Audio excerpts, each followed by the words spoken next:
السلام عليكم، معاكم حالة حجازي من قناة حلو حادق. احنا النهاردة عملنا كيكة الحليب التركية بس بطريقة التورتاية، يعني تبقى زي التورتة كده بالظبط. ممكن تستخدميها في اي مناسبة وتبقى طعمها جميل جدا ولذيذة وشكلها حلو وسهلة ومش هتكلفك كمان كتير. هنعملها بطريقة مبسطة جدا بدون اي ادوات. يلا بينا نعرف الطريقة ونقول بسم الله.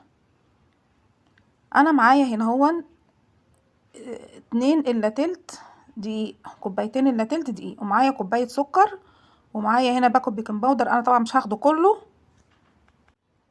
ومعايا فانيليا، ومعايا 4 معالق لبن و4 معالق زيت، ومعايا كوباية سكر عادي جدا، السكر الحبيبات العادي، ومعايا معلقة خل.